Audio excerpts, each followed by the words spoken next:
তো গত ক্লাসে আমরা আপনাদেরকে পড়িয়েছিলাম ইমিউনিটি কি এবং ইমিউনিটিটা কিভাবে আমাদের শরীরকে সুরক্ষা দিয়ে থাকে সে ব্যাপারে। গত ক্লাসের উদ্দেশ্য ছিল যে আপনি আপনার হোমিওপ্যাথিক মেডিসিন এবং আমাদের শরীরের ইমিউনিটি মেকানিজমটা কিভাবে কাজ করে সেটা জানানো। আপনারা যদি এটা বুঝতে না পারেন আলাদা আমার সাথে ফিডব্যাক ক্লাসে জয়েন করে নেবেন এবং আমি আলাদা বুঝিয়ে দেবো সময় করে। তারপর আমি আরেকটু বুঝিয়ে দিচ্ছি, সেটা হলো আমাদের শরীর একটা প্রকৃতির পক্ষ থেকে, অর্থাৎ আল্লাহ তাআলা আমাদেরকে শরীরে একটা রোগ মুক্তি করার ক্ষমতা দিয়েছে। এই ক্ষমতাটার মাধ্যমে আমরা যে কোনো ধরনের ডিজিজকে প্রতিহত করতে পারি, কিন্তু যখন আমাদের এই ক্ষমতাটা কাজ না করে তখন আমরা অসুস্থ হই। এবং এই অসুস্থতা হওয়ার পেছনে প্রাথমিকভাবে আমরা কয়েকটা বিষয়কে দায়ী করতে পারি।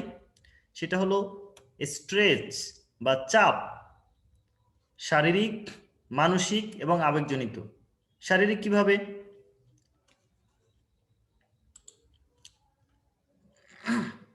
ধরুন আপনি শরীরের কোনো অঙ্গহানি, অঙ্গ প্রত্যঙ্গের সমস্যাজনিত কারণে হতে পারে, আমি ডিটেলসে যাব না, সংক্ষেপে যাচ্ছি। আবেগজনিত, মানসিক। দ্বিতীয় নম্বর হলো বিষ। এটা হলো পরিবেশজনিত বিষ, পরিবেশগত কারণের বিষ, পরিবেশগত কারণে বিষ। এবং দ্বিতীয়টা হলো ওষুধজনিত বিষ, অর্থাৎ যখন আমরা অতিরিক্ত ওষুধ প্রয়োগ করি এবং এর বিষাক্ততা আমাদের কাজ করে। তৃতীয় নম্বর হলো ইনফেকশন। এবং এই সবগুলো হলো কি আমাদের প্রাথমিক জ্ঞান। এর বাইরে যখন আমরা রোগ নিয়ে আলোচনা করতে যাব, রোগের ক্লাসিফিকেশন করতে যাব, তখন আমরা দেখব যে রোগকে দুটা শ্রেণীতে, ক্যাটাগরিতে বিভক্ত করা হয়েছে। সেটা হলো ক্রনিক ডিজিজ, অ্যাকিউট ডিজিজ। এই ক্রনিক ডিজিজের পেছনে থাকে ক্রনিক মিয়াজম, যেটা হোমিওপ্যাথির সবচেয়ে প্রয়োজনীয় এসেনশিয়াল থিওরি, মিয়াজমিক থিওরি। আর অ্যাকুইট ডিজিজের মধ্যে কোনো মিয়াজমিক অবস্থা না থাকলেও একটা মিয়াজমিক স্টেট বর্তমান থাকে, একটা অবস্থা বিরাজ করে, একটা পরিবেশগত অবস্থা বিরাজ করে, এক্সাইটিং কজেস থাকে, যে কোনো কারণেই হোক না কেন, এগুলো আমরা আলোচনা করবো ইনশাল্লাহ। তো এর কারণে আমরা অ্যাকুইট ডিজিজ আমাদের শরীর দেখতে পাই। মূল বিষয়টা হলো যে আমাদের প্রতিরক্ষা ব্যবস্থা যখন ধ্বংস হয় তখন আমরা অসুস্থ হই, এবং আমাদের মেডিসিনগুলো এই প্রতিরক্ষা ব্যবস্থাকে সহযোগিতা করে। কারণ কি, আমাদের মেডিসিনগুলো হলো dynamic agent, not chemical agent. Chemical agent কাকে বলে, ডাইনামিক এজেন্ট কাকে বলে, সেটা আমরা আলোচনা করে আমরা হোমিওপ্যাথিতে চলে যাব। সেটা হলো কেমিক্যাল এজেন্ট বলতে আমরা কি বুঝি।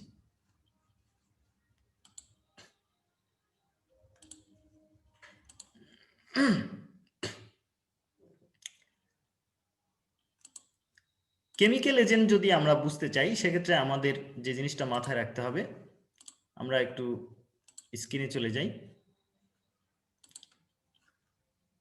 সেটা হলো, আমরা একটা ব্ল্যাঙ্ক পেজ দেখতে পাচ্ছি মনে হয়। আচ্ছা, এখানে দেখুন হোমিওপ্যাথি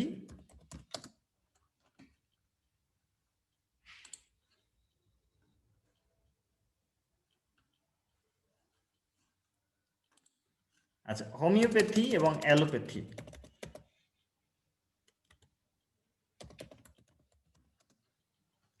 আমি একটু সংক্ষেপে লিখছি এখানে। হোমিওপ্যাথিতে যেমন ধরুন বেলেডোনা,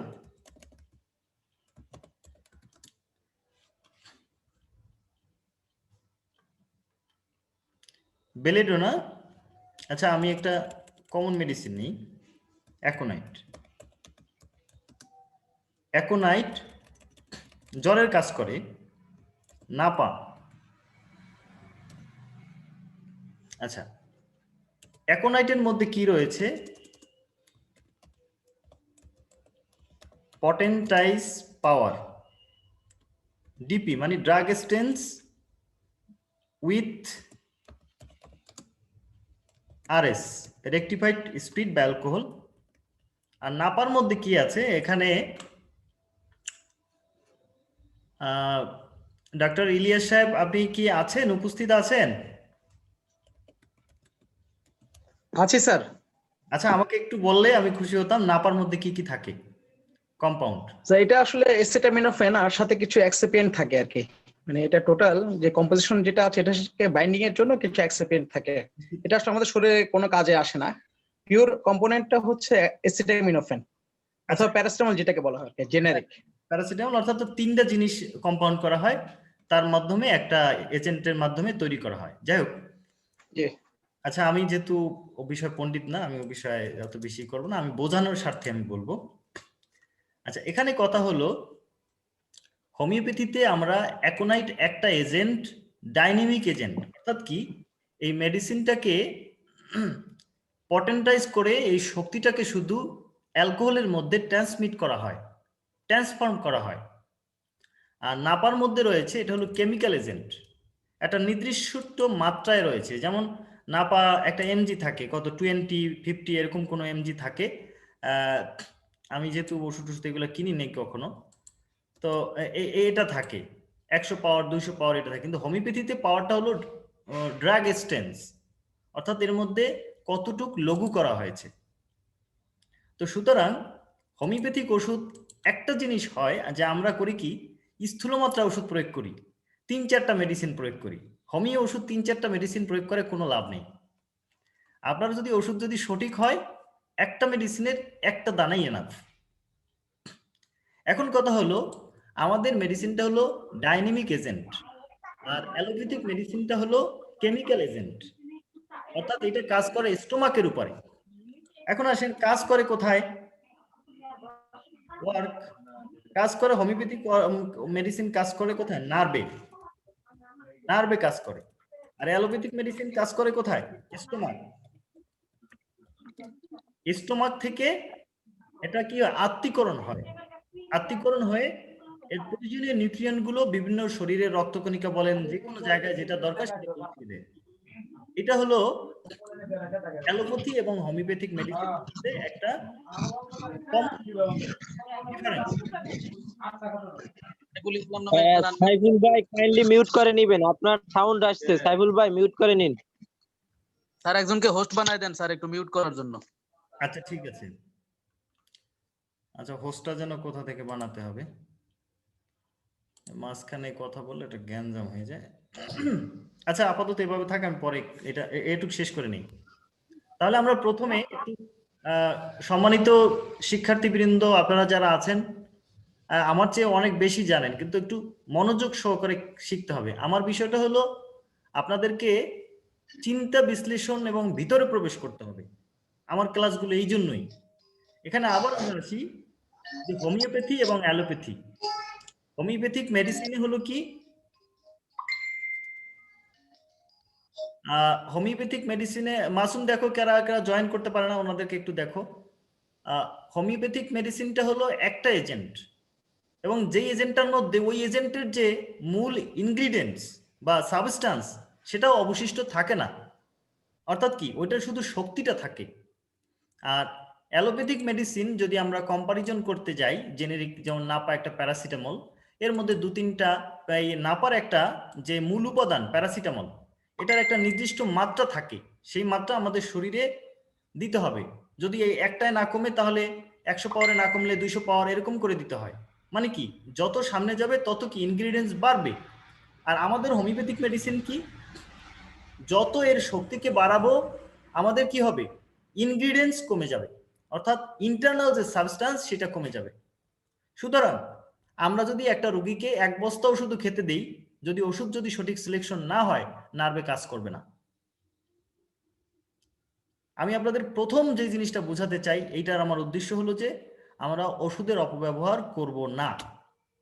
ওষুধ যদি সঠিক সিলেকশন করি তাহলে অনলি ডোজ আর drop can cure your patient, enough. এরপর আসেন ডিপি, মানে হলো ড্রাগ পাওয়ার, ড্রাগ স্ট্রেংথ যেটা বলি আমরা, এটা হলো পটেন্টাইজ উইথ আরএস, অর্থাৎ এর শক্তিটাকে আরএস এর মাধ্যমে ট্রান্সফার করা হয়। আর এটা হলো কি আরো 2-3টা ইনগ্রিডিয়েন্টস সাথে যোগ করা হয়, যেটাকে আমরা ভেষজবহ বলি। সম্মানিত ডাক্তার ইলিয়াস সাহেব যেটা বলেছেন যে এখানে কি মূল প্যারাসিটামল বাদে আরো 2-3টা ভেষজবহ দেওয়া হয় যা আমাদের শরীরে অ্যাক্ট করে না। এটা আমাদের হোমিওপ্যাথিতে যে ভেষজবহটা ব্যবহার করা হয় সেটার মধ্যে রয়েছে অ্যালকোহল, পানি, তারপর হচ্ছে globules, sugar of milk, cane sugar, wax, bee, salmon oil, olive oil, paraffin সহ আরো আমি 100টা নাম বলতে পারবো। তো সুতরাং এইগুলো আমরা ব্যবহার করি। তো আমাদের ওষুধগুলো কাজ করে কোথায়?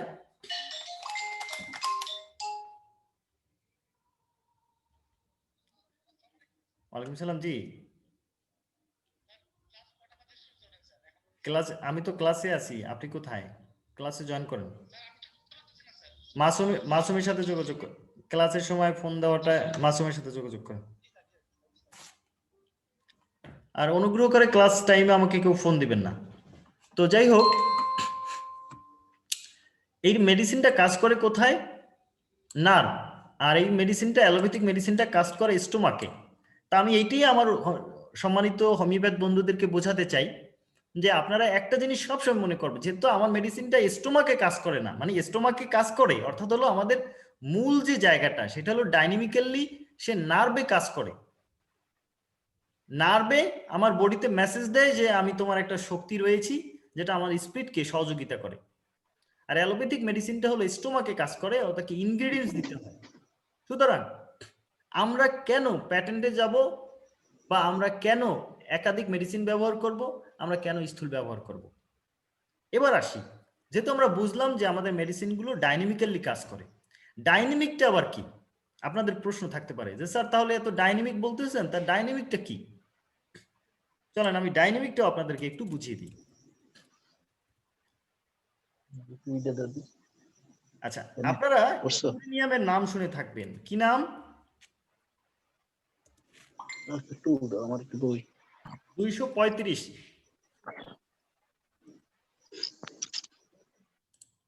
আচ্ছা, ইউরেনিয়াম 235, এটাকে যদি আমরা একটা নিউটন দ্বারা আঘাত করি, যদি আমরা আঘাত করি তাহলে কি পাই? কিছু এনার্জি পাই, প্লাস এটাকে ভেঙে কিছু নিউটন পাবো, প্লাস শেড। এই 3টা জিনিস আমরা পাই। সাথে আরো জিনিস থাকতে পারে আমরা যদি গভীরে চিন্তা করি। এই এনার্জি, নিউট্রিয়েন এবং শেড, এই এনার্জিটাকে আমরা কপি করে ট্রান্সমিট করতে পারি।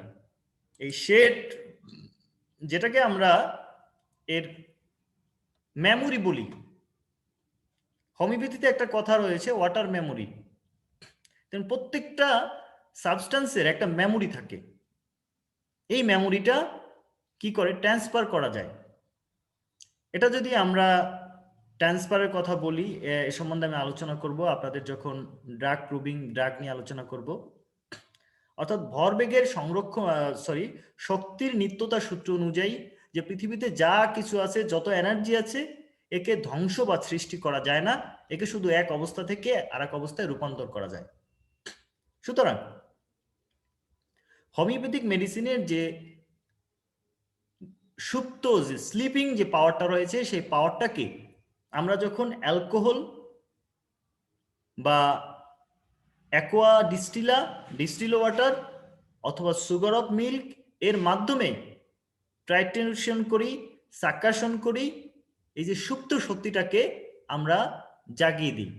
এবং এটা কি, এটা স্থবির একটা শক্তি থেকে লিকুইডে ট্রান্সফার করি, অথবা আমরা সেমি লিকুইডে ট্রান্সফার করি, অর্থাৎ কি ট্রান্সফার করি। তো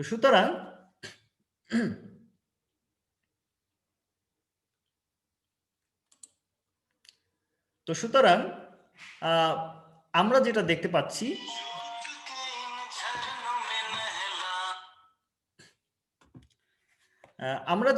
পাচ্ছি, সেটা হলো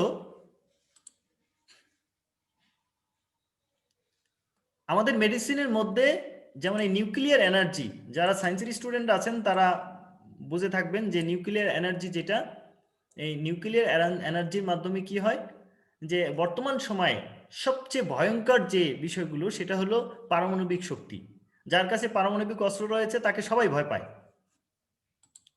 এর কারণ কি?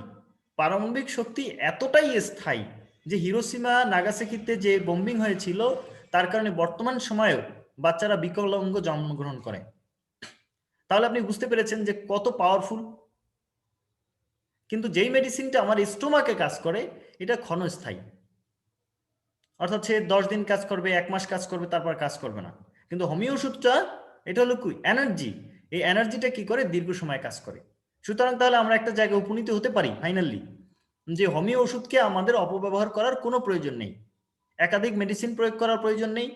আমরা একটা মাত্র মেডিসিন একটা নির্দিষ্ট ডোজ ব্যবহার করলেই হবে। ডোজটা আমি আপনাদেরকে শিখিয়ে দেবো। চলুন এখন আমরা যাব। তাহলে আমরা বুঝলাম যে হোমিওপ্যাথিক মেডিসিন এবং অ্যালোপ্যাথিক মেডিসিন বা অন্য মেডিসিনের মধ্যে তফাৎটা হলো অন্য মেডিসিনের পাওয়ার বাড়া মানে কি ইনগ্রিডিয়েন্টস বাড়ে, এর মধ্যে যে উপাদান আছে সেই উপাদানটাকে বাড়ানো হয়। আর হোমিও ওষুধের তফাৎটা হলো বিপরীত, ঠিক বিপরীত। কিরকম? এটা যত শক্তি বাড়ে, ড্রাগ স্ট্রেঞ্জ বাড়ে, তত কি এর মধ্যে ইনগ্রিডিয়েন্টসকে কমানো হয়। তাহলে আমরা বুঝতে পেরেছি যে হোমিও ওষুধগুলো কিভাবে কাজ করে।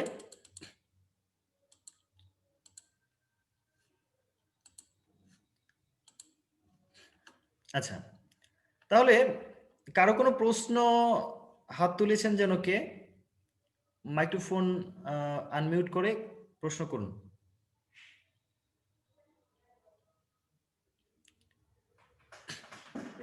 জি, ঠিক আছে। তাহলে আমরা এখন আমাদের আর অন্য বিষয় চলে আসি, সেটা হলো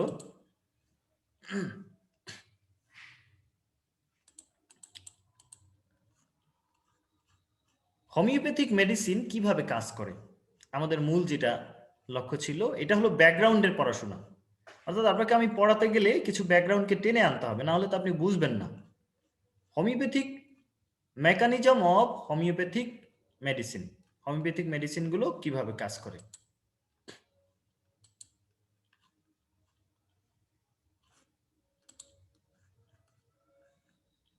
আচ্ছা, দুঃখিত আমি স্লাইডটা পাচ্ছি না, আমি বলে দিচ্ছি। সেটা হলো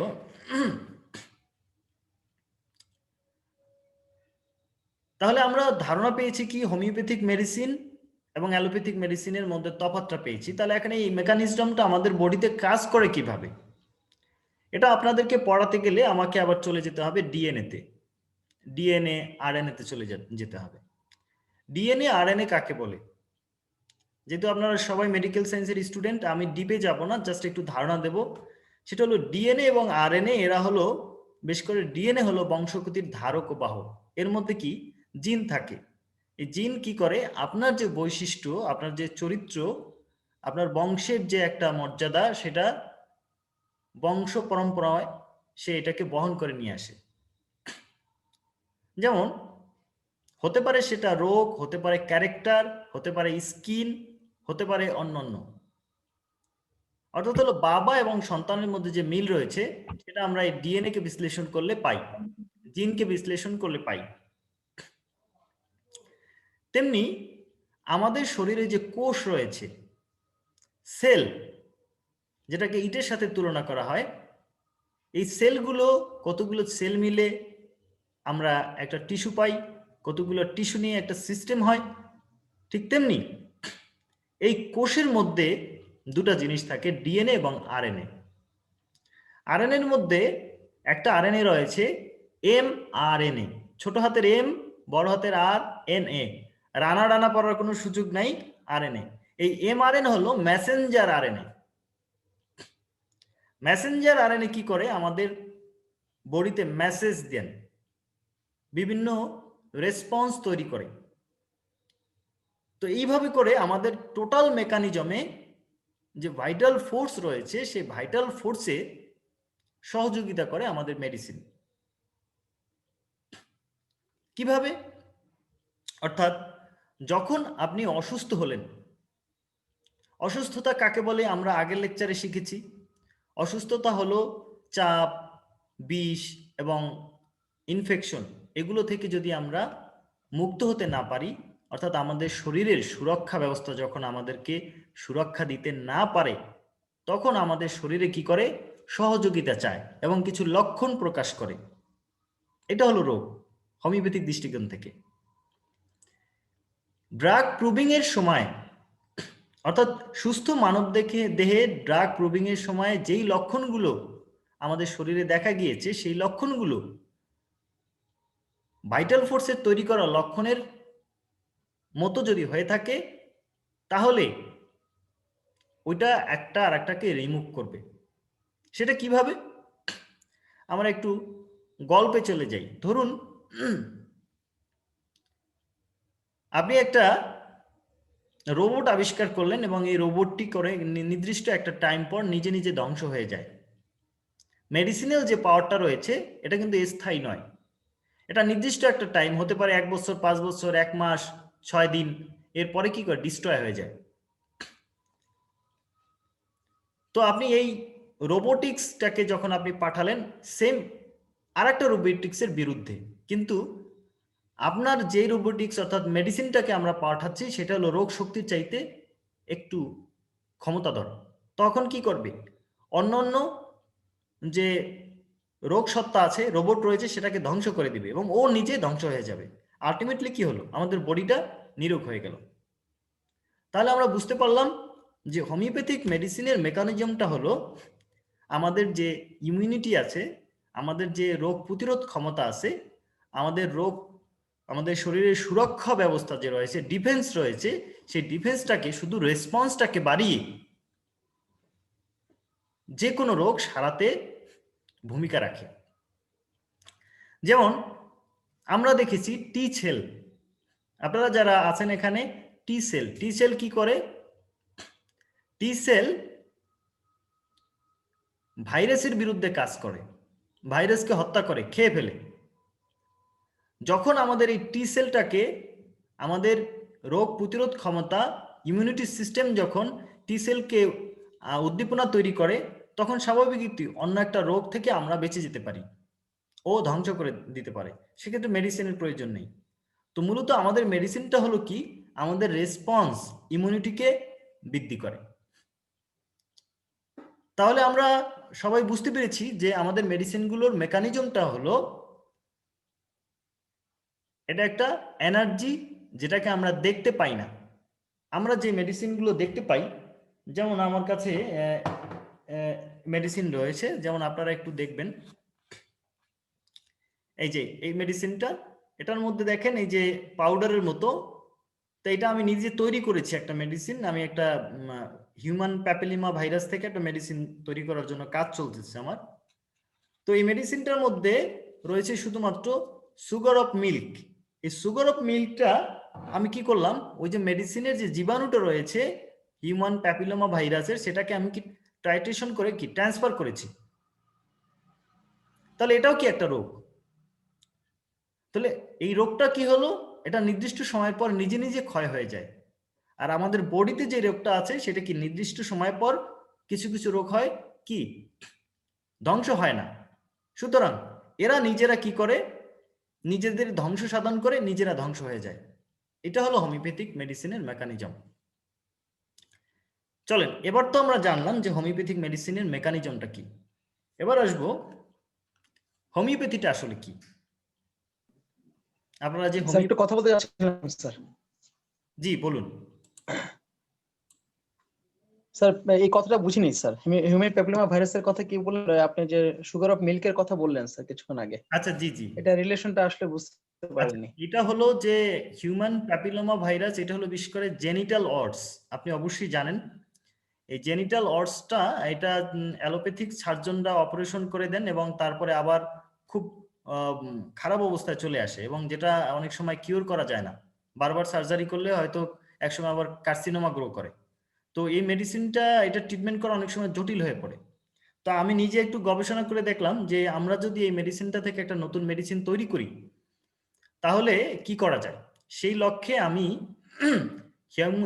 এইচপিভি যে ওয়ার্ডস রয়েছে, ওই ওয়ার্ডস থেকে আমরা ব্লাড নিয়েছি, দূষিত ব্লাড, এবং ওটাকে শ্রাম করেছি। শ্রাম করার পরে হোমিওপ্যাথিক ফার্মাকোমি অনুযায়ী এটাকে আমরা কি শক্তিকৃত করেছি। এখন পর্যন্ত আমরা গবেষণায় যাইনি, সেটা বলেছি। বুঝতে পেরেছেন?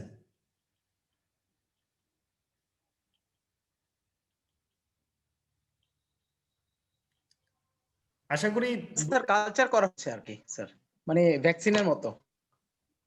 না, ভ্যাকসিন এখানে আমি আমার যারা আছেন আমি আপনাদেরকে বলি, আসলে ভ্যাকসিনের বিকল্প ভাবার সময় হয়েছে। কারণ হলো আমাদের বডির যে ইমিউনিটি সিস্টেম, এটা নিয়ে আমি একটা লেখা লিখতেছি, দেখি কোনো ন্যাশনাল পত্রিকায় দেওয়া যায় কিনা।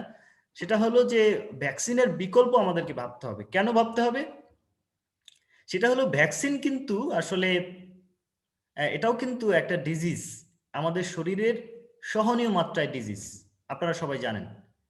যেমন কোভিডের যে ভ্যাকসিন রয়েছে, এই কোভিডের যে ভাইরাসটা রয়েছে, এটাকে সহনীয় মাত্রায়, যেটা আমাদের বডি নিতে পারে এবং আমাদের বডিতে এটা পুশ করা হয়, এবং পুশ করলে কি হয়, এর বিরুদ্ধে আমাদের শরীরে একটা অ্যান্টিবডি তৈরি করে, এবং পরবর্তীতে যদি কোভিড আমাদেরকে আক্রান্ত করতে চায়, তাহলে ও ইনস্ট্যান্ট ওই মেমোরি রেখে ওকে আক্রমণ করবে।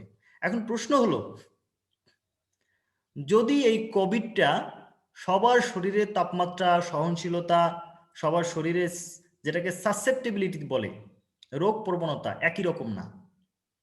আপনারা দেখতে পাবেন, আমি রোগী শুধু দেখি না, একটু গবেষণা করার চেষ্টা করলে হয়, মন রাখলে হয়। সেটা হলো বর্তমান সময়ে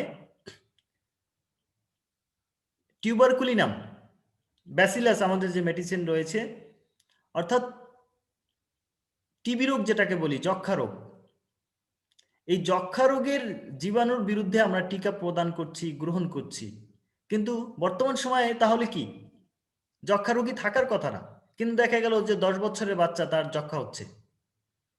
কারণটা কি? কারণটা হলো, যখন এই যক্ষ্মার জীবাণুটা তার শরীরে নিজেকে গ্রোথ করার জন্য উপযুক্ত পরিবেশ পায়, তখন সে নিজেকে ডেভেলপ করে। তাহলে আমাদেরকে রিস্ক থেকে যায়। সুতরাং আমাদের 1000টা রোগ হবে, 1000টা ভ্যাকসিন আমরা দিতে পারবো না। আমাদের কি করতে হবে? আমাদের ইমিউনিটি সিস্টেমটার গ্রোথ করার জন্য নতুন গবেষণা করতে হবে। আমি মানে ভ্যাকসিনের বিরুদ্ধে বলছি না, ভ্যাকসিনটা প্রয়োজন আছে, মহামারী রোধ করার জন্য ভ্যাকসিন প্রয়োজন আছে, যেটা কিন্তু হোমিওপ্যাথি সিদ্ধ নয়, কিন্তু এর বিকল্প আমাদেরকে চিন্তা করে বের করতে হবে। সুতরাং যখন উপযুক্ত পরিবেশটা সে পাবে, তখন সে করবে, আমাদের বডিতে ডেভেলপ করবে। আর ডেভেলপ করলে আমি রুগ্ন হয়ে যাব, এবং কি বর্তমান সময়ে কার্সিনোমা, টিউমার সহ বড় বড় যে অসুখগুলো দুরারোগ্য, এর পিছনে ভ্যাকসিনেশন কি আমরা মোটামুটি ভাবে একটু দায়ী করতে যেতে পারে। তো সুতরাং আমি বলবো যে আমাদের শুধু বাংলাদেশ না, ওয়ার্ল্ডে যত বড় বড় চিকিৎসকরা রয়েছেন, তাদের উচিত হবে এই বিষয়ে নজর দেওয়া ভিন্নভাবে। যাই হোক, আমরা টপিকসে চলে আসি। সেটা হলো হোমিওপ্যাথি আসলে কি। হোমিওপ্যাথি বুঝতে হলে আমাকে আবার একটু হোয়াইট বোর্ডে চলে যেতে হবে। আমরা কিন্তু আসলে মুখস্থ করছি না, আমরা প্র্যাকটিক্যাল শিখছি। যে কি, যদি কারো সমস্যা হয় আমাকে বলবেন। এখানে দিয়ে হোয়াইট বোর্ড রয়েছে, আচ্ছা ওটা আমি বুঝবো না।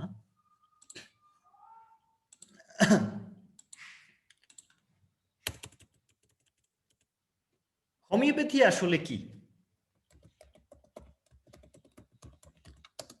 হোমিওপ্যাথি শব্দটি এসেছে দুটো শব্দ থেকে, একটা হলো হোমো, একটা হলো প্যাথি। হোমো শব্দের অর্থ হলো সিমিলার, সিমিলার বা সদৃশ, সমান। প্যাথি শব্দের অর্থ হলো দুর্ভোগ বা ডিজিজ, রোগ। এই প্রশ্নটা আপনাদের মাঝে মাঝেই আসে পরীক্ষায়, যে হোমিওপ্যাথি মানে কি। তাহলে হোমিওপ্যাথি মানে আলটিমেটলি দাঁড়ালো যে সদৃশ রোগ, সদৃশ দুর্ভোগ। তাহলে আপনি কি করছি? অর্থাৎ আমাদের শরীরে জীবনী শক্তি যখন আমাদেরকে সহযোগিতা চেয়ে যে মেসেজের মাধ্যমে কিছু সিমটম প্রকাশ করে, সেই সিমটমের সমলক্ষণযুক্ত লক্ষণ দিয়ে ওই সিমটম যে প্রকাশ করে, এগুলো কি? Disease symptom. তো সুতরাং এই ডিজিজ সিমটম গুলো যখন আমাদের শরীরে প্রকাশ পায়, ঠিক ওই লক্ষণগুলো আমরা যখন ম্যাথমেটিক্যাল মেডিসিনের যে লক্ষণের সাথে তুলনা করে কারো শরীরে প্রয়োগ করি, দিস ইজ হোমিওপ্যাথি। আর একটু আপনারা ক্লিয়ার হবেন আমরা যদি হোমিওপ্যাথির নিয়ম কানুনটা নিয়ে আসি। যেমন সিমিলিয়া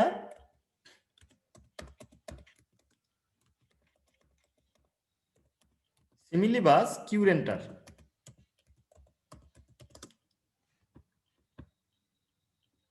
আচ্ছা, এখানে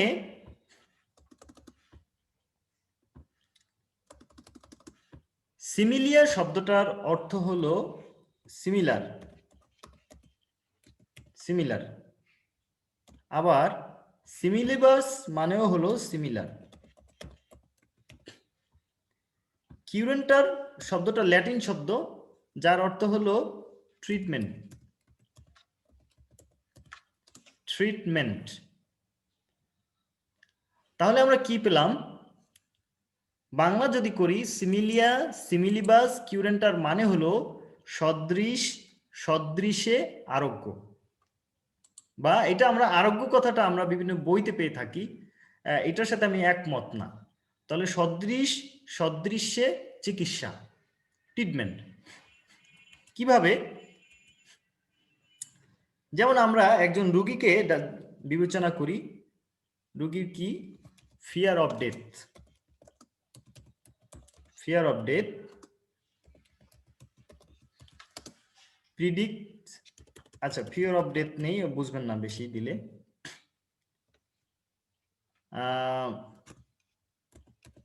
সুইটলেস,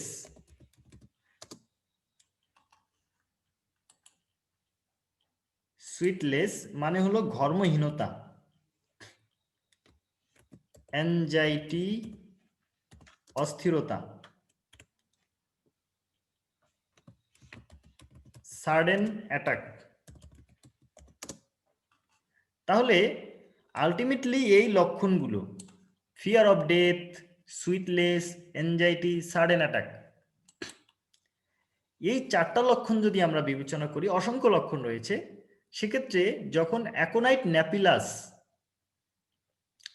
হোমিওপ্যাথিতে বহুল ব্যবহৃত একটা মেডিসিন, যখন আমাদের মানব শরীরে প্রয়োগ করা হয়েছিল সুস্থ মানবদেহে, তখন আমরা দেখেছি যে অ্যাকোনাইট ন্যাপিলাস আমাদের শরীরে এই লক্ষণগুলো তৈরি করে। কি লক্ষণ তৈরি করে?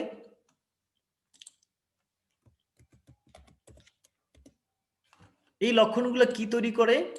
সেটা হলো অ্যাকোনাইট ন্যাপিলাস যখন আমাদের শরীরে হোমিওপ্যাথিক ফার্মাকোপি অনুযায়ী 20 মাত্রায় প্রয়োগ করা হয়েছিল, তখন এই লক্ষণগুলো প্রকাশ পেয়েছিল। সেটা কি?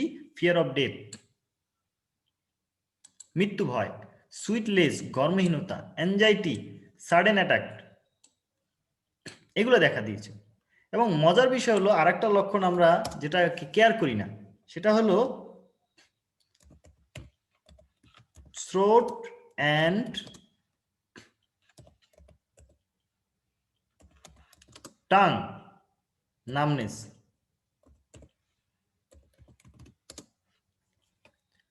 অর্থাৎ গলা, বিশেষ করে জিহ্বা, এগুলো অসারতা নিয়ে আসে। বিশেষ করে যে আমাদের ম্যাকজিলাটা রয়েছে, এই ম্যাকজিলাটা অনেক সময় দেখবেন যে ঠান্ডা লেগে বন্ধ হয়ে যায়, বলে নাড়াতে পারি না, অ্যান্টিবায়োটিক খেয়েও কাজ হয় না। আপনি এক ডোজ অ্যাকোনাইট দিলেই সে ম্যাকজিলা লাড়াতে পারবে এবং সুস্থ হয়ে যাবে। তো এখানে এই লক্ষণগুলো আমরা ওষুধ প্রুভিং করার সময় পেয়েছি। ঠিক সেম এই লক্ষণগুলোই যখন, ম্যাক্সিমাম লক্ষণগুলো যখন আমি একটা রোগীর মধ্যে পাবো, এই লক্ষণগুলো আপনারা কি দেখতে পাচ্ছেন সবাই? জি স্যার।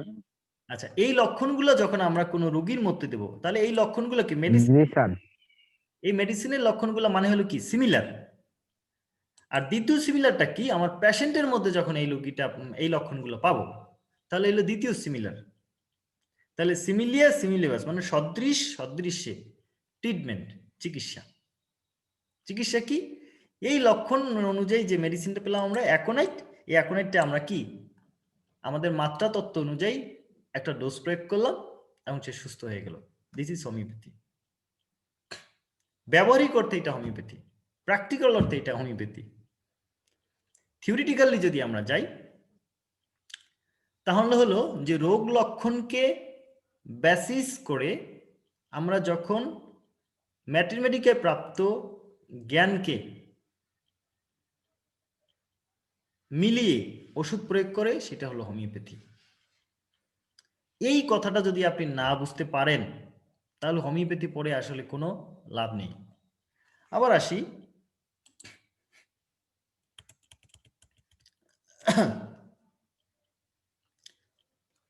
মিরর। মিরর কাকে বলে? আয়না। মিররে দুটো জিনিস থাকে। একটা জিনিস হলো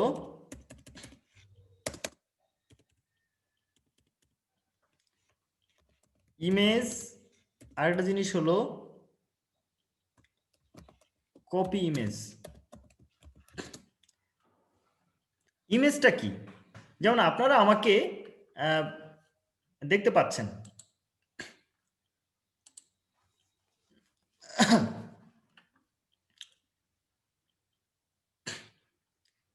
অর্থাৎ আপনারা আমাকে দেখতে পাচ্ছেন, এটা কি? এটা একটা ছবি, এটাকে আপনি মিরর বলতে পারেন ক্যামেরায়। কিন্তু এই ক্যামেরার যে মানুষটা এবং আমি যে মানুষটা, এর মধ্যে কিন্তু অনেক বেশি তফাৎ নেই। অর্থাৎ কি, ক্যামেরার যে মানুষটা এবং আমি যে মানুষটা একই জিনিস। সেটা আমার একটা ছবি আপনারা আয়নায় আমাকে দেখতে পাচ্ছেন কম্পিউটারের মধ্যে, মোবাইলে। তো যদি ধরেন আমি আমার যে লক্ষণগুলো সেটা হলো সিমিলার, যে আমি বাইরে বসে আছি কম্পিউটারের বাইরে, আর স্ক্রিনের মধ্যে যেটা রয়েছে সেটা হলো কি ডিজিজ সিমটম।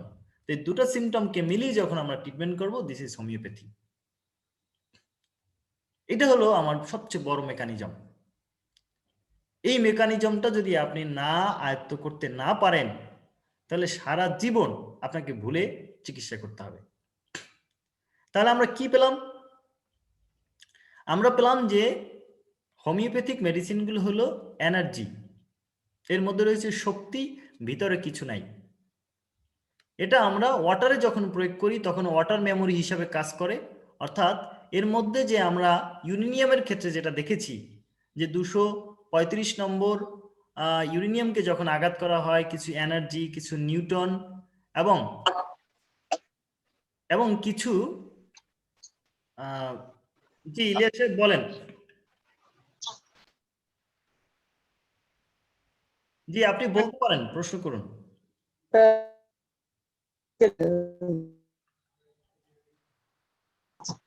আচ্ছা ঠিক আছে, আসলে ঠিক আছে স্যার, ওই রেকর্ডটা পেলে হবে স্যার। রেকর্ডটা আপনাদের জন্য ঠিক আছে স্যার, থ্যাংক ইউ। আমি রেকর্ড করেছি, অবশ্যই পাবেন ইনশাল্লাহ, কোনো ভয় নেই। আচ্ছা, আমাকে একজন প্রশ্ন করেছে যে what does it mean like your likes. আমি এইটাই আলোচনা করেছি, আমি আপনাদের ইংরেজিতে বলি নাই লাইক ইউর লাইক। সিমিলার মানে কি? সদৃশ। লাইক মানেও সদৃশ। তাহলে সদৃশ, সদৃশে আরোগ্য। লাইক ইউর লাইকস মানে সদৃশ সদৃশকে আরোগ্য করে। তাহলে সদৃশ সদৃশকে আরোগ্য করে। লাইক কিউর লাইক মানে হলো সিমিলিয়া সিমিলেবাস কিউরেন্টার, সিমিলার সিমিলার ট্রিটমেন্ট। অর্থাৎ কি, আমি যে একটা মিরর রয়েছি, আমার যে ছবিটা আপনারা দেখতে পাচ্ছেন এটা হলো একটা সদৃশ, আর আমি হলাম আর একটা সদৃশ। লাইক লাইক, তারপর কি, এই দুটোর মধ্যে যখন আমরা সদৃশ্য পেয়ে যাব, ধরুন আমরা অ্যাকোনাইটের সাথে মিলে গেছে, বেলের সাথে মিলে গেছে, তখন আমরা বেল প্রয়োগ করব। মার্শালের সাথে মিলে গেছে, মার্শাল প্রয়োগ করব। এটাই হলো হোমিওপ্যাথি। এখন আমি যদি মনে করি যে আমার পেটে ব্যথা, এর আগে একটা রুগীকে আমরা পেটে ব্যথার ওষুধ দিয়েছি, ভালো হয়েছে, তা আমি এবার পেটে ব্যথার ওষুধ খেয়ে ভালো হব না কেন? দেবো না? হবে না ভাই। কেন হবে না? সেটা হলো অ্যালোপ্যাথিতে কাউন্ট করে organic symptom. Organic symptom, organ কাকে বলে? অর্গান হলো আমাদের শরীরের একটা পার্ট, অংশ। অ্যালোপ্যাথিতে কাউন্ট করে আপনার পেটে ব্যথা, পেটটাকে নিয়ে আপনাকে কথা বলবে, তাদের আলাদা আলাদা স্পেশালিস্ট রয়েছে। কিন্তু হোমিওপ্যাথিতে কোনো স্পেশালিস্ট হওয়ার সুযোগ নেই। যদি হোমিওপ্যাথিতে কোনো স্পেশালিস্ট পান রোগীর উপরে, তাহলে মনে করবেন ও 1 নম্বর মূর্খ। কারণ হোমিওপ্যাথিতে ট্রিটমেন্ট করতে গেলে ওভারঅল আপনাকে একটা মানুষকে চিন্তা করতে হবে, তার মনটা কি রকমের, তার চাহনিটা কি রকমের, তার হাসিটা কি রকম, সে কথায় কথায় হাসি কিনা। যখন আমি রেপার্টরি পড়াবো অনেক মজা পাবেন আপনারা, দেখবেন যে এত সোজা একটা রোগী দেখে আপনি ট্রিটমেন্ট করে দিয়ে দিবেন। গত পরশুদিন আমি স্যারের ডাক্তার আশরাফুল স্যারের চেম্বারে বসা, স্যার মেডিসিন প্রেসক্রিপশন করছেন, কিন্তু আমি এর আগে ধরে নিয়েছি, রোগী দেখার সাথে সাথে ধরে নিয়েছি লাইকোপোডিয়াম। স্যারে যখন বললাম স্যার আমি কিন্তু এটা ধরেছি। এই টেকনিকগুলো আমি আপনাদের শেখাবো, কিন্তু এই টেকনিকগুলো শিখতে হলে আমাকে ডিপে যেতে হবে। আমি যেভাবে পড়াশোনা করি সেই পড়াশোনাগুলো আপনাকে করতে হবে। অর্থাৎ কি, বইয়ের পড়া নয়, আপনাকে কি করতে হবে, আন্ডারস্ট্যান্ডিং করতে হবে, বুঝতে হবে যে আমি কি করতে চলেছি, কি করব, আর কি ঘটবে। এই 3টা জিনিস আপনাকে জানতে হবে। এই 3টা জিনিস যদি আপনি জানতে পারেন, দেন আপনি একজন বড় বিজ্ঞানী এবং বড় ডাক্তার হতে পারবেন নিঃসন্দেহে। তাহলে আমরা আসি, হোমিওপ্যাথি মানে হলো, হোমিও শব্দটা অর্থ হলো সদৃশ, লাইক। আপনারা ইংরেজিতে মেটাফোর পড়েছেন, সিমিলিয়া পড়েছেন, কি পড়েছেন, যারা অনেকে ইংরেজিতে অনার্স মাস্টার্স করা স্টুডেন্ট রয়েছেন আমি জানি। তো ওখানে আমরা দেখব যে her cheek like a rose, her teeth like a sharp, like knife. তাহলে আমরা কি, আলটিমেটলি একজনের দাঁতকে তুলনা করা হয়েছে ছুরির সাথে, গালকে তুলনা করা হয়েছে গোলাপের সাথে। এটা কি তুলনা? অ্যাকচুয়ালি কি গাল কি গোলাপ বা এটা রূপক অর্থে, কিন্তু হোমিওপ্যাথিতে কিন্তু রূপক অর্থে না, হোমিওপ্যাথি প্র্যাকটিক্যাল অর্থে। কিরকম, যে আপনি অ্যাকোনাইটকে যদি আপনি 20 মাত্রায় গ্রহণ করেন তাহলে কি হবে, আপনার মধ্যে অস্থিরতা, ছটফটানি শুরু হয়ে যাবে, আপনার গলাটা আটকিয়ে যাবে, এই যে ম্যাকজিলাটা আছে না, এটা চলবে না, কথা বলতে পারবেন না, নার্ভগুলো অবশ হয়ে যাবে। ঠিক একই লক্ষণ সমৃদ্ধ কোনো রোগীকে যদি আমরা পাই, দেন আমরা অ্যাকোনাইট দেব। তাহলে কি, লাইক কিওর লাইকস, সদৃশ সদৃশ্যকে আরোগ্য করে।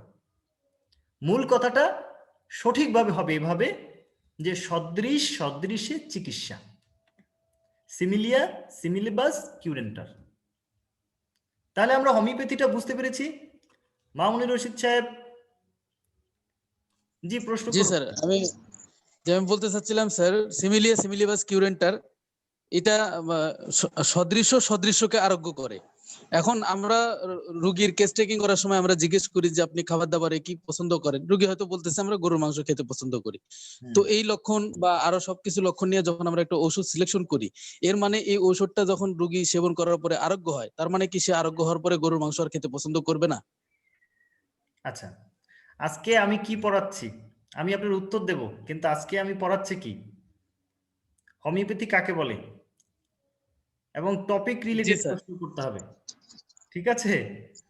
কারণ হলো, জি আপনি ডাক্তার, অনেকে ডাক্তারি কিচ্ছু বোঝে না, তা আমি যে ব্যাখ্যা দেবো এটা বুঝবেই না।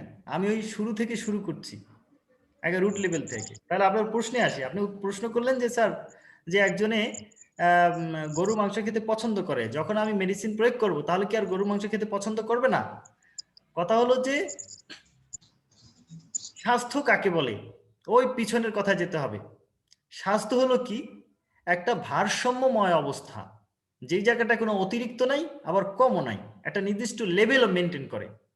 লেভেল মেনটেন করা মানে কি, আপনার ক্ষুধা লাগছে ভাত খাবেন, গোশত আপনি মজা পছন্দ করেন, একটা লেভেল পরিমাণে খাবেন। কিন্তু যখন আপনার অতিরিক্ত পছন্দ, এটাকে র্যাপোর্টের ভাষা বলে ডেজায়ার, যখন এটা খেলে আপনার অসুখ হয় এটাকে বলা হয় অ্যাগ্রাভেশন।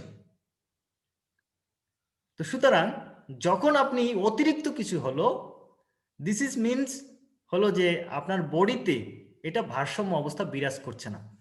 তো ভারসাম্য অবস্থা যখন বিরাজ করছে না, আলটিমেটলি আপনি রোগী। যখন আপনাকে ট্রিটমেন্ট করা হবে তখন আপনার অতিরিক্ত যে চাহিদাটা সেটা আপনার পছন্দ থাকবে না, কিন্তু আপনার গরু মাংস খাওয়া বন্ধ হবে না। আশা করি উত্তরটা পেয়েছেন। জি স্যার, ধন্যবাদ। জি, মামুন সাহেব যে প্রশ্ন করেছেন, এভাবে আমাদের কি ডিপে যেতে হবে। আমি পছন্দ করি প্রশ্ন করাটাকে, কিন্তু আমরা কি করব, টপিক রিলেটেড প্রশ্ন করব, নাহলে আমাদের টপিকটা হারিয়ে যাবে। আচ্ছা, তাহলে হোমিওপ্যাথি কাকে বলে, হোমিওপ্যাথি কি, এই সম্বন্ধে কারো কোনো প্রশ্ন আসে কিনা?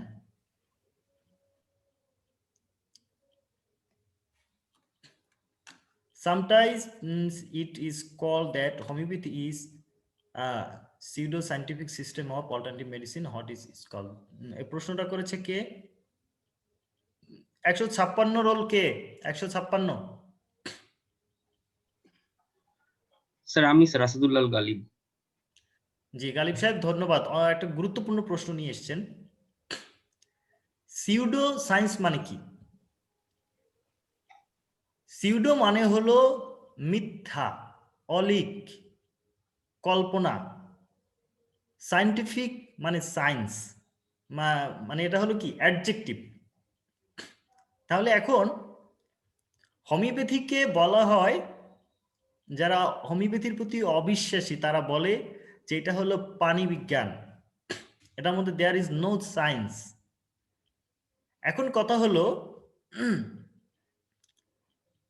যে আমাকে যদি কেউ বলে যে আপনি, এখানে অনেক হিন্দু ভাইরা আছে, আমি রেসপেক্ট করি, এবং খ্রিস্টান রয়েছে, হতে পারে অন্য ধর্মের লোক রয়েছে, আমাকে যদি বলে যে তুমি সরস্বতীর পূজা করো, আমি কি করব? কখনো কোনো মুসলিম করবে? করবে না, না স্যার। করবে না। কারণ হিন্দু ধর্মের লোকে যারা আছে তারা কি সরস্বতীতে ভগবান মানে কি জন্য? বিদ্যার দেবী হিসাবে। কিন্তু আমি তাকে কিন্তু সেটা মনে করি না। আমার যদি বিদ্যা প্রয়োজন হয়, আমি কি নামাজ পড়ে দোয়া করবো আল্লাহর কাছে, আল্লাহ রব্বি জিদনি ইলমা নাফিআন রব্বি ইশরাহ লি সাদরি ওয়া ইয়াসসির লি আমরি, নাকি? তো এখন কথা হলো, অ্যালোপ্যাথ যারা রয়েছেন তারা বলতেছেন যে তুমি আমার মতো করে তোমার হোমিওপ্যাথিকে প্রমাণ করো। কিরকম আমি ব্যাখ্যা দিচ্ছি। আমি এর আগেই কিন্তু ব্যাখ্যাটা দিয়ে দিয়েছি গালিব সাহেব।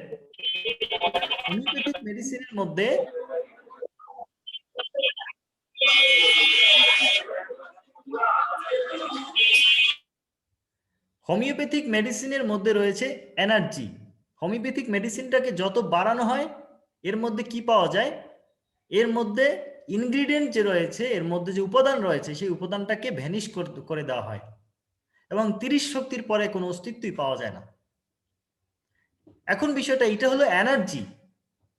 এই এনার্জিকে তো মাপ বা কাঠিতে নেওয়ার মতো যন্ত্র বিজ্ঞান আবিষ্কার করতে পারেনি। অপরদিকে অ্যালোপ্যাথিতে কি করে, তারা ইনগ্রিডিয়েন্টস দিয়ে ট্রিটমেন্ট করে। অর্থাৎ হলো একটা মেডিসিনের যখন পাওয়ার বাড়াতে হয়, তখন এর মধ্যে ইনগ্রিডিয়েন্টসের পরিমাণ বাড়িয়ে দেন। যখন একটা রুগীকে তারা ব্যথার জন্য স্টেরয়েড দিবেন, ব্যথা কমছে না, অল্প একটু কমেছে, বলছে আর একটা ডোজ বাড়িয়ে দাও। একজন এখানে প্রফেসর রয়েছেন, আমি যদি বলি ভুল হয় উনি আমাকে বলবেন। তো বিষয়টা হলো যে এইরকম। কিন্তু হোমিওপ্যাথিকে আমার কখনো অ্যালোপ্যাথিক স্টাইলে প্রমাণ করতে যাওয়া যাবে না। এই জন্য স্বার্থান্বেষী কিছু মহল রয়েছে বর্তমান সময়ে, যারা কি করছে, হোমিওপ্যাথিকে সিউডো সায়েন্স বলছেন, পানি বিজ্ঞান বলছেন, গাঁজা বিজ্ঞান বলছেন, যেটা এর মধ্যে পানি ছাড়া কিছুই নাই। এক্স্যাক্টলি সত্য, পানি ছাড়া কিছু নাই, স্পিরিট ছাড়া কিছু নাই। কিন্তু এর মধ্যে রয়েছে মেমোরি, যে মেমোরির মাধ্যমে কাজ করে। আমরা যখন ইউরেনিয়ামকে ভাগ করেছি, যখন একটা নিউট্রন দ্বারা আঘাত করা হয়, এর মধ্যে কয়েকটা ইনগ্রেডিয়েন্টস তৈরি হয়। কিরকম? আপনারা জানেন পারমাণবিক বিক্রিয়া, নিউক্লিয়ার বিক্রিয়াকে, নিউক্লিয়ার চুল্লি ছাড়া এটাকে থামানো যায় না। এজন্য রাসায়নিক অস্ত্র একবার ছেড়ে দিলে আপনার চলতেই থাকবে, খালি কায়েত হয়ে পড়ে যাবেন, এত শক্তিশালী। তো সুতরাং হোমিওপ্যাথিক মেডিসিনটা হলো কি ডাইনামিক এনার্জি। এই এনার্জিটাকে আমরা দেখতে পাচ্ছি না। যেমন বিজ্ঞানী রাদারফোর্ড, বিজ্ঞানী জন ডাল্টন, এই জন্য হোমিওপ্যাথিক চিকিৎসকদেরকে বেশি করে সায়েন্স জানতে হয়, বিশেষ করে পরানুবাদটাকে ভালো করে জানবেন। ডাল্টন বলেছেন যে পদার্থের মধ্যে কিছু জিনিস রয়েছে, সেটা হলো অ্যাটম। এই অ্যাটমটাকে কোনো বিভাজন করা যায় না, ভাগ করা যায় না। কিন্তু পরবর্তীতে আবার আরেকজন বিজ্ঞানী এসে বললেন যে না, একে ভাগ করা যায়, এর মধ্যে ইলেকট্রন, নিউট্রন, প্রোটন রয়েছে, এরপর আর ভাগ করা যায় না। এরপরে আরেকজন বিজ্ঞানী বললেন কি, না এটাকে আরো ভাগ করা যায়, নিউট্রনও, প্রোটনও এবং মেসনও পাওয়া যায়। আচ্ছা, তা যখন এটার মধ্যে পাওয়া যায়, তাহলে হোমিওপ্যাথিক যে সায়েন্স, এই সায়েন্সটাকে পরিমাপ করার জন্য যে একটা মলিকুলার বা এর মধ্যে যে ওয়াটার মেমোরি বলেন, মেডিসিনের যে মেমোরি বলেন, এই মেমোরিটা যে আমরা ক্যারি করি এক পদার্থ থেকে, পানি থেকে আরএস থেকে অন্য পদার্থে ট্রান্সফার করি, এটার জন্য যথোপযুক্ত আমাদের একটা মেশিন তৈরি করতে হবে, মাইক্রো বা ন্যানো টেকনোলজি মেশিন তৈরি করতে হবে, যেটা আজ আমরা আবিষ্কার করতে পারিনি। যার কারণে হোমিওপ্যাথি এবং অ্যালোপ্যাথির মধ্যে এই দ্বন্দ্বটা চলে আসছে। তারা বলছে যে এর মধ্যে কিছু নাই, থাকলে প্রমাণ করে দাও। আবার অ্যালোপ্যাথদেরকে আমরা বলছি যে না, তোমরা ঠিক আছে, তোমরা ক্ষতি করছো, এবং আমরা কিন্তু সেটা প্রমাণ করে দিচ্ছি। কিন্তু মূল বিষয়টা হলো, সায়েন্টিফিক বিষয়টা হলো যে আন্দাজ অনুমানের উপরে সায়েন্স বিশ্বাস করে না। কিন্তু আমরা যেই পন্থায় হোমিওপ্যাথিক মেডিসিনকে প্রুভ করি সুস্থ মানবদেহে, সেভাবে প্রুভ করে সব প্রক্রিয়াগুলোকে একবার বিশ্লেষণ করেন। যদি আপনি দেখেন যে না, আমার এটা বিশ্লেষণ এবং কথা কাজে ঠিক নাই, আপনি হোমিওপ্যাথিকে ছুঁড়ে ফেলে দেন। কিন্তু এটা হলো কি, জর্জ বার্নার্ড শ বলেছেন যে হোমিওপ্যাথিক চিকিৎসা করে টাকার পাহাড় গড়া যায় না। বর্তমান সময়ে এগুলো থাকবে, কিন্তু বিষয়টা হলো আমাকে বুঝতে হবে। এই জন্যই কিন্তু আমি শুরু করেছি ইমিউনিটি দিয়ে, শুরু করেছি ইউরেনিয়াম দিয়ে। কারণ কি, এই প্রশ্নগুলো আসে, এখানে আপনারা ভ্রান্ত হয়ে যান। তাহলে আমাদের এক কথা বুঝতে হবে যে হোমিওপ্যাথিক মেডিসিনটা হলো এনার্জি, যেটাকে আমরা দেখতে পাই না। কারণ কি, আমরা একটা শক্তি থেকে, একটা উৎস থেকে এটাকে আহরণ করি এবং আরেকটা শক্তিকে ট্রান্সফার করি, এবং যত বেশি একে লঘু করা হয়, যত বেশি এর মধ্য থেকে ইনগ্রেডিয়েন্টসকে কমানো হয় এবং সাক্কাশন দেওয়া হয়, তখন কি এর মধ্যে কি ডাইনামিক পাওয়ারটা বিকশিত হয়, স্টিমুলেট হয়। স্টিমুলেট হয়ে কি করে, আমাদের যে ভাইটাল ফোর্স রয়েছে, এই ভাইটাল ফোর্সটাও রয়েছে সূক্ষ্ম শক্তি, যাকে আমরা দেখি না। কেউ যদি বলতে পারে যে ভাইটাল ফোর্স বা জীবনী শক্তিকে আমাকে ধরে এনে দিতে পারবে, পারবে না, এটা অদৃশ্য শক্তি। সুতরাং এই অদৃশ্য শক্তি ও অদৃশ্য শক্তির কি করে সাথে সহযোগিতা কাজ করে। কারণ আমি যদি কাউকে একটা লেভেলে ধরি, যেমন মানুষ মানুষের লেভেলে, মুসলিম মুসলিম লেভেলে, এভাবে করে ধরতে হবে। সুতরাং সদৃশ অর্থাৎ অদৃশ্য শক্তির সহযোগিতার জন্য অদৃশ্য শক্তি প্রয়োজন, সেটাই হলো আমাদের হোমিওপ্যাথিক মেডিসিনের এনার্জি। সুতরাং তারা যেই কথাটা দৃষ্টিকোণ থেকে বলে, সেটা তাদের দিক থেকে আংশিক সত্য, কিন্তু আমাদের দিক থেকে সেটা সঠিক নয়। কারণ বাংলাদেশের শুধু নয়, ওয়ার্ল্ডে হাজার হাজার বই রয়েছে হোমিওপ্যাথির উপরে, অ্যালোপ্যাথির উপরে।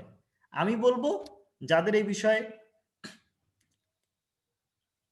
কোনো দ্বিধা রয়েছে, তা আপনারা ল্যাবে শুরু করে দিবেন, অর্গানন বই কিনে শুরু করে। যদি সত্য হয় হোমিওপ্যাথিকে গ্রহণ করতে হবে, সত্য না হলে হোমিওপ্যাথিকে গ্রহণ করা যাবে না। Why do allopathy physician call homeopathic medicine a placebo? আচ্ছা, আরেকজন প্রশ্ন করেছেন যে অ্যালোপ্যাথিক ডাক্তাররা বলেন যে হোমিওপ্যাথিক মেডিসিনগুলো হলো প্লাসিবো। এবার আসেন, প্লাসিবো কাকে বলে? প্লাসিবো হলো আই উইল প্লিজড, কয়েকটা নাম আছে, নাই হিলিয়াম, জিপস, রুব্রাম। অর্থাৎ হোমিওপ্যাথিক মেডিসিনগুলো যখন আমাদের শরীরে রেসপন্স তৈরি করে, তখন এগুলোকে বারবার প্রয়োগ করা চলে না, তখন অপেক্ষা করতে হয়। এই অপেক্ষা করার সময় আমরা রোগীকে অনৌষধি কিছু প্রয়োগ করে থাকি, রোগী বুঝে যে আমি ওষুধ খাচ্ছি, এটা হলো প্লাসিবো। এটা কেন দরকার আছে সেটা আমি বলি। এটা হানিম্যান বুঝে শুনেই করে দিয়ে গেছেন। অর্থাৎ আমাদের একটা মেডিসিন, ধরুন মার্টসল, 60 দিন কাজ করে, একমাত্র ওষুধ দিলে 60 দিনে আর কোনো ওষুধ লাগবে না, তখন আপনি রোগীকে প্লাসিবো দিচ্ছেন। কিন্তু মূল কথা হলো, আচ্ছা,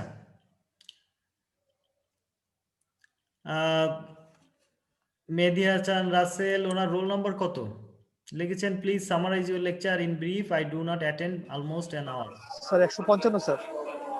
জি, আপনি যদি জয়েন করতে না পারেন, আপনাকে লিভ নিতে হবে। কারণ হলো আমাদের এই ক্লাসগুলো শুধুমাত্র যারা সময় করে ক্লাস করতে পারবে তাদের জন্যই।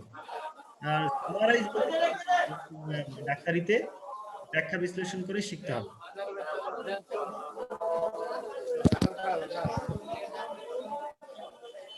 আচ্ছা,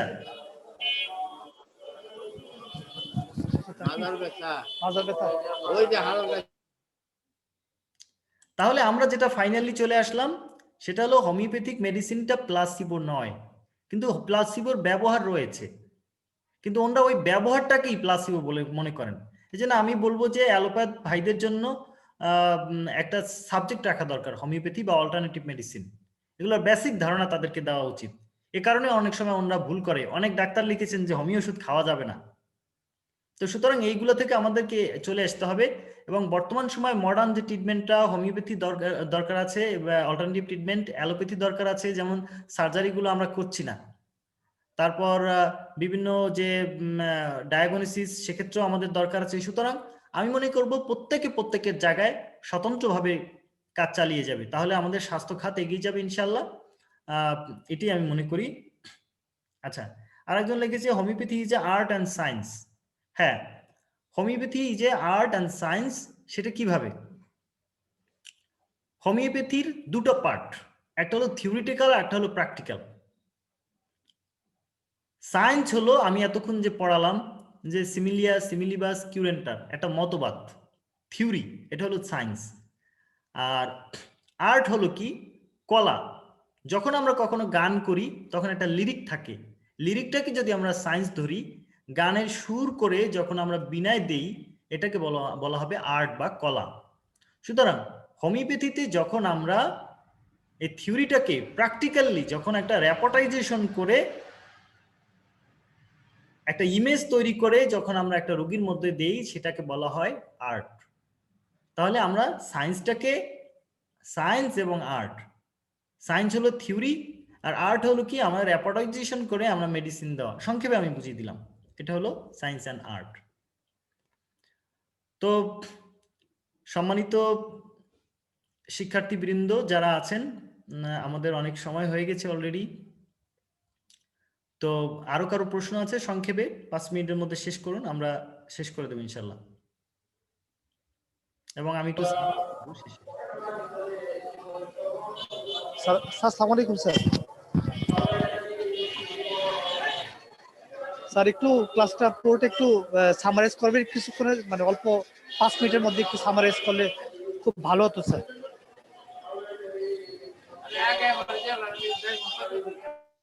জি, আমরা সংক্ষেপে মানে হয়ে গেছে, রাসেল সাহেব একটু সংক্ষেপে চাচ্ছেন। যাই হোক, তা আজকে ক্লাসের সামারিটা হলো যে হোমিওপ্যাথি মানে হলো সদৃশ দুর্ভোগ। এটাও একটা, আমরা যে শরীরে যে মেডিসিন প্রয়োগ করি এটাও কি একটা ডিজিজ এজেন্ট, যেটা আমাদের ভাইটাল ফোর্স, অ্যান্টি ভাইটাল ফোর্সের বিরুদ্ধে কাজ করতে সহযোগিতা করে। যখন আমরা ড্রাগ প্রুভিং করার সময়, অর্থাৎ 20 মাত্রায় আমাদের শরীরে ওষুধ প্রয়োগ করা হয়েছিল, সেই প্রয়োগকৃত ওষুধের যে লক্ষণগুলো পাওয়া গিয়েছিল, সেই লক্ষণ অনুসারে যখন আমরা কোনো রোগীর লক্ষণের সাথে মিলিয়ে ওষুধ প্রয়োগ করি, এই যে চিকিৎসা ব্যবস্থা, এই চিকিৎসা ব্যবস্থাটার নামই হলো হোমিওপ্যাথি। এবং এই হোমিওপ্যাথিক মেডিসিনগুলো মূলত এনার্জি, এর মধ্যে কোনো কিছু পাওয়া যায় না। কারণ কি? পদার্থকে ভাঙলে বা বিশ্লেষণ করলে অ্যাভোগাড্রোর সূত্র অনুসারে 1.6 × 10⁻⁻⁻19 এরপরে এর কোনো অস্তিত্ব থাকে না। কিন্তু বিজ্ঞানের আরো একজন বিজ্ঞানীর তথ্য মতে এটাকে আবার কন্ট্রাডিক্ট হয়। অর্থাৎ কি? পৃথিবীর যত শক্তি আছে, এনার্জি আছে, এটা ধ্বংস বা সৃষ্টি নাই, শক্তি সংরক্ষণ সূত্র এক অবস্থা থেকে আরেক অবস্থায় রূপান্তরিত করা যায়, যেটাকে হোমিওপ্যাথি সাপোর্ট করে। অর্থাৎ কি? হোমিওপ্যাথির মধ্যে আমরা কোনো ভেষজের মধ্যে যখন কোনো এনার্জি থাকে, সেই এনার্জিটাকে আমরা কি করি? ডাইলিউট করে, সাবকাশন করে এনার্জিটাকে আমরা স্টিমুলেট করে কখনো পানিতে, কখনো অ্যালকোহলে, কখনো সুগার অফ মিল্কে ট্রান্সফার করি, এবং এটাকে এর মধ্য থেকে ডাইলিউট করা, অর্থাৎ হলো কি এর মধ্য থেকে মূল মেডিসিনের পরিমাণ কমিয়ে কমিয়ে আমরা সাক্কাশন দিয়ে কি করি, আরো স্টিমুলেট করি, এর ক্ষমতাকে বৃদ্ধি করি। এই ক্ষমতা বৃদ্ধি করে কোনো রোগীর মধ্যে সমলক্ষণ সমৃদ্ধ ওষুধ প্রয়োগ করার নামই হলো হোমিওপ্যাথি। তো আজকে ক্লাসের মূল সামারি ছিল এই, এবং আগামী ক্লাসে আমরা শিখব হোমিওপ্যাথির আরো দুটো প্রিন্সিপাল। সেটা হলো হোমিওপ্যাথির টোটাল আমি 12টা প্রিন্সিপাল আমি আপনাদেরকে নিয়ে আসব, যদিও বেসিক প্রিন্সিপাল 7টি, আরো কয়েকটা মধ্যে সদৃশ্য নীতি, এটা আমি আজকে আলোচনা করেছি, সেটাকে আমি আবার একটু আলোচনা করব। তারপরে সিঙ্গেল রেমিডি আর মিনিমাম ডোজ, এই 3টা নিয়ে আমরা আগামী ক্লাসে আলোচনা করব, সাথে একটা মেডিসিন থাকবে ইনশাল্লাহ। জি, তাহলে আর কারো প্রশ্ন রয়েছে? ডক্টর ইলিয়াস, স্যার আমি একটা কথা বলতে যাচ্ছিলাম স্যার। জি স্যার আমি ডক্টর ইলিয়াস বলছিলাম স্যার। জি জি স্যার ওই আমি আসলে ডিসকানেক্টেড হয়ে গিয়েছিলাম, ওই হিউম্যান প্যাপিলোমা ভাইরাসের ব্যাপারে কিছু কথা বলতে চাচ্ছিলেন তখন স্যার। আচ্ছা, আসলে তখন আমি একটু ডিসকানেক্টেড ছিলাম স্যার, আপনি কয়েক পূর্বের কথা শুনতে পারিনি স্যার। কানেক্ট হয়েছেন, আমি দেখতে পেয়েছি। আপনি যে কোনো সময় আমাকে ফোন দিবেন কোনো বিষয় যদি বোঝার থাকে, কারণ স্যার আপনি যদি আমি বোঝাতে পারি, এটা আমাদের হোমিওপ্যাথির জন্য অ্যাসেট হবে। আমি আপনাকে যত রকম সহযোগিতা আছে আমি করবো ইনশাল্লাহ, আমি ওপেনলি বললাম। জি স্যার, থ্যাংক ইউ স্যার, আপনার থ্যাংক ইউ স্যার। ওইটার ব্যাপারে আমাকে ফোন দিন, আমি আপনাকে আরো বুঝাই বলবো। আচ্ছা স্যার, জি লেকচারটা বড় হয়ে যাবে, আর ভিডিওতে জি তো থ্যাংক ইউ পাবেন স্যার। ইনশাল্লাহ। জি স্যার, জি স্যার, জি জি ধন্যবাদ। Thank you sir. জি থ্যাংক ইউ। তো আজকে এই মুহূর্তে এই পর্যন্ত শেষ করি, এবং প্রশ্নের যারা উত্তর দিয়েছেন আমি একটু কথা বলি। সেটা হলো যে আপনারা রোল নম্বর লেখেননি, আর একটা ফাইল পিডিএফ করবেন, আর এক প্রশ্ন বারবার পাঠানোর দরকার নেই, একবার সেন্ড করবেন, তাহলে আমার জন্য ঝামেলা হয়, কষ্ট হয় একটু। তো যাই হোক, আপনাদের প্রশ্ন আমি send করেছি। স্যার আমার মনে হয় কি, যারা ওই যে অনেকে বুঝে না যে আপনি পাইছেন কিনা, এই জন্য বারবার সেন্ড করে আর কি ফাইলগুলো। কারণ হলো যে এটা আমাদের অটো কোনো সিস্টেম নেই, কারণ আমিও তো ব্যস্ত থাকি। আমি যদি সারাদিন আপনাদের, তার মধ্যেও কিন্তু আপনাদের আমি মেসেজের উত্তরগুলো দিচ্ছি আপনাদের জন্য। জি স্যার। আমাকে একটু অনুগ্রহ করে সময় দিবেন। মেসেজ সেন্ড করার পরে 24 ঘন্টা অপেক্ষা করবেন। তার মধ্যে যদি আপনি না পান, দেন আমাকে নক করবেন যে স্যার আমি তো মেসেজ দিয়েছি, পাইনি। গ্রুপে নক করবেন, ঠিক আছে? আর অনেকের আবার নতুন করে এটা ঘোষণা অনেকেই মুখস্থ কিছু লিখেছেন, যেটা আমি মনে হয়েছে যে আমি যে লেকচার দিয়েছি আপনি বুঝেননি। যারা বুঝেননি আমার সাথে আলাদা ক্লাস করবেন, আমি সময় দেবো আপনাদেরকে। কিন্তু না বুঝে সামনে আগানোটা আমি পছন্দ করি না, একদম না। যারা এরকম চিন্তা চেতনা আছে, আল্লাহর হস্তে আমার ক্লাস থেকে চলে যাবেন। না বুঝে সামনে আগাবেন না। আমি যদি ভুল পড়াই আমাকে বলবেন, আমি লাগলে আবার পড়ে আপনাদেরকে পড়াবো, কিন্তু না বুঝে পড়া যাবেই না। হাতে খড়িতেই যদি আপনারা অঙ্কুরই বিনাশ হয়ে যান, তাহলে আমার যে স্বপ্ন রয়েছে সেই স্বপ্নটা আমার সত্যি হবে না। সুতরাং এভাবে করে আগাতে হবে।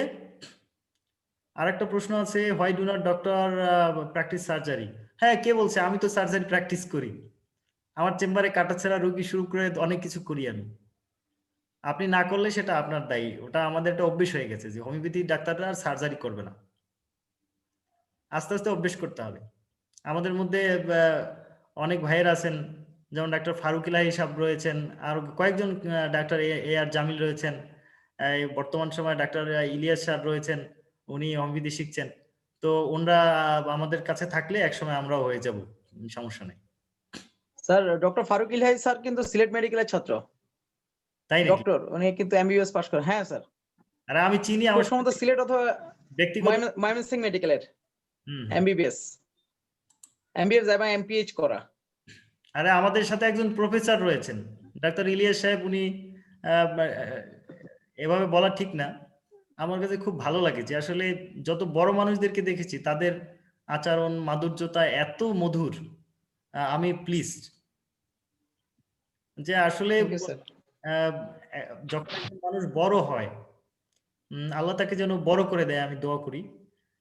যে আমি কখনোই তার মধ্যে, সে একজন প্রফেসর মানুষ আমাকে ফোন দেন, আমি তো আসলে প্রফেসর না।